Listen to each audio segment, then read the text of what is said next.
আসসালামু আলাইকুম। আশা করি আপনারা সবাই ভালো আছেন, সুস্থ আছেন। আজকে আমি লুচি বানানোর রেসিপি নিয়ে আসছি। এখানে পরিমাণ মতো ময়দা নিয়ে নিব। আমার যতটুকু লাগবে এতটুকু নিব। আপনারা বেশি হলে বেশি নেবেন, কম হলে কম নেবেন। মানুষ বুঝে আটা নেবেন।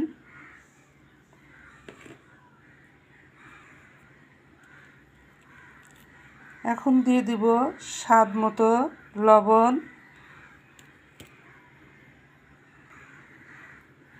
দিয়ে দিব পরিমাণ সামান্য একটু সয়াবিন তেল,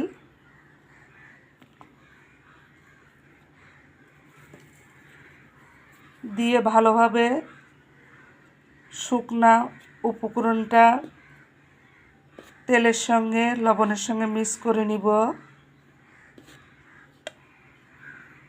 মিক্স করে নেওয়া হয়ে গেছে। এখন দিয়ে দেব পানি।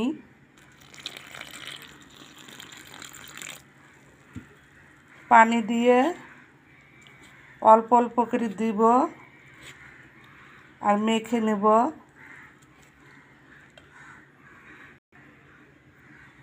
পানি আর একটু লাগবে।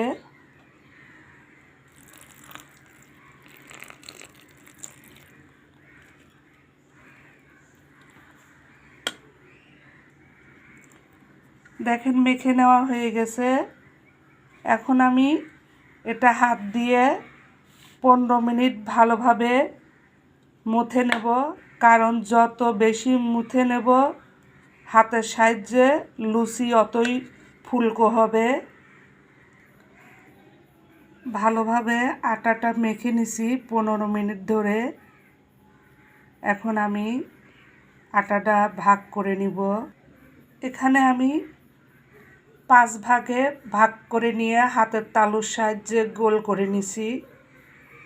এটা আমি এখন বেলুন দিয়ে ভালোভাবে বড় করে একটা রুটি করে নেব। বড় করে রুটি তৈরি করা হয়ে গেছে। এখন এটা চাকু দিয়ে কেটে নেব।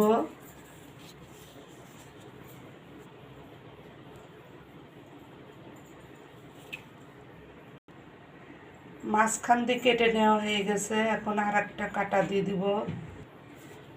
4 ভাগে ভাগ করে কেটে নিছি।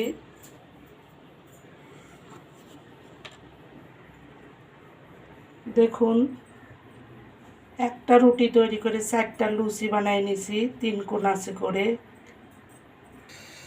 কড়াইয়ের মধ্যে পরিমাণ মতো তেল দিয়ে দিব।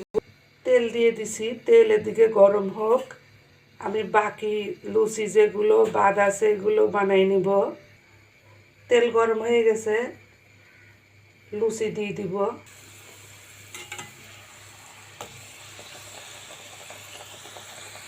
হয়ে গেছে, তুলে নেব।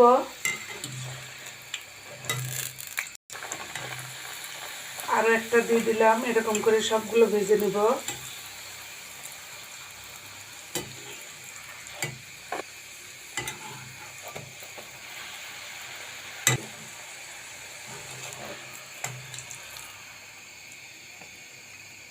হয়ে গেল ফুলকো ফুলকো লুচি তৈরি করা। এভাবে ফুলকো ফুলকো লুচি তৈরি করি সবজির সঙ্গে, মাংস দিয়ে, হালুয়া দিয়ে খেয়ে দেখবেন। আশা করি আপনাদের ভালো লাগবে। আপনারা সবাই ভালো থাকুন, সুস্থ থাকুন। এরপরে দেখা হবে নতুন কোনো রেসিপি নিয়ে। আজকে এখানেই শেষ করলাম। আল্লাহ হাফেজ।